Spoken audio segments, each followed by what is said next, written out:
सियालकोट का जो वाक़या हुआ, वो वाक़या जो है वो तो पूरी कौम ने उसकी मज़म्मत की और ऐसा नहीं होना चाहिए था। मज़हब का इसके साथ कोई ताल्लुक़ नहीं। जो खानेवाल के वाक़यात हैं वो का वाक़या है, इसके बाद फैसलाबाद, खरोड़ पक्का, इस किस्म की इत्तलात हमें आई हैं।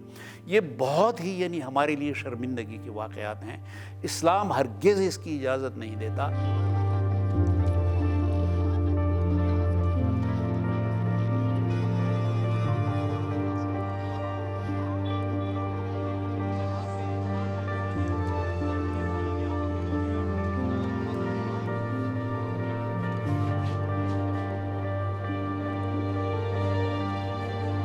खानेवाल में तो एक फातिरुल अक्ल शख्स था, वो तो एक मजनून शख्स था और कोई तहकीक नहीं हुई।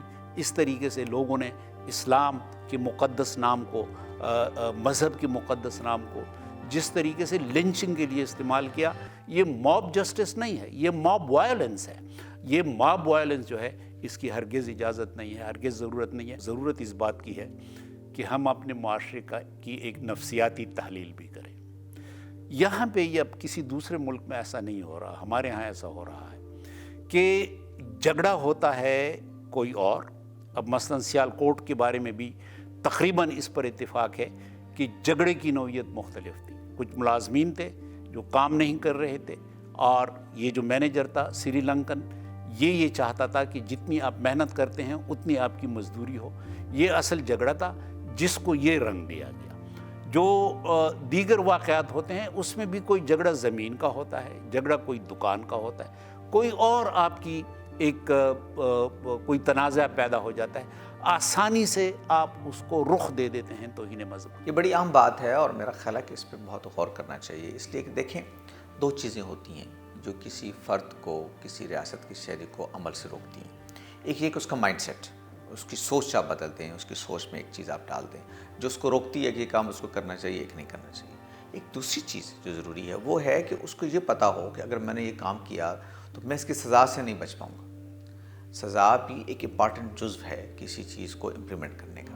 तो ये बहुत ज़रूरी है कि जब आप ये बात कि छोटी छोटी बातों पर आप तौहीन मज़हब का इल्ज़ाम लगा रहे हैं और आपके इल्म में होगा कि पाकिस्तान में मसलन तौहीन रसालत या तौहीन मज़हब के ज़्यादा इल्ज़ामात गैर मुस्लिमों पे नहीं, मुसलमानों पे लगे। एक तो आपने मसलन झूठा इल्ज़ाम लगाया और उसके बाद फ़र्ज़ करेंगे कोई अदालती प्रोसेस हुआ, अदालती प्रोसेस पे वो छूट भी जाए, वो बच भी जाए, लेकिन झूठे इल्ज़ाम की वजह से आपने उस बंदे की अवामी ज़िंदगी को ख़तरे में डाल दिया है। चुनांचे इस बात की ज़रूरत है कि इस किस्म की कानून साजी हो। इस वक्त जो एक कानून है उसमें ज़्यादा से ज़्यादा जितना मैंने सीखा है वो ये है कि 3 साल की सज़ा हो सकती है, जो कि इतनी ज़्यादा नहीं है। ज़रूरत इस बात की है कि इस कानून को ज़्यादा मुनज़्ज़म किया जाए, ज़्यादा इस कानून को तरतीब दी जाए कि अगर इल्ज़ाम झूठा साबित हो जाए तो फिर उसकी कड़ी सज़ा हो। लेकिन ये मुकदमात आपके यहाँ होते हैं, लोगों ने मार दिया, जान से मार दिया लोगों को। तो सोचने की बात यह है कि क्यों होता है ऐसा कि लोग इस तरह के इल्ज़ामात लगाते हैं। अगर उनको ये पता हो कि हम जब इतना संगीन इल्ज़ाम लगाएंगे जिससे इंसानी जान जा रही है तो उसके बदले में हमें भी एक संगीन सज़ा से गुजरना पड़ेगा।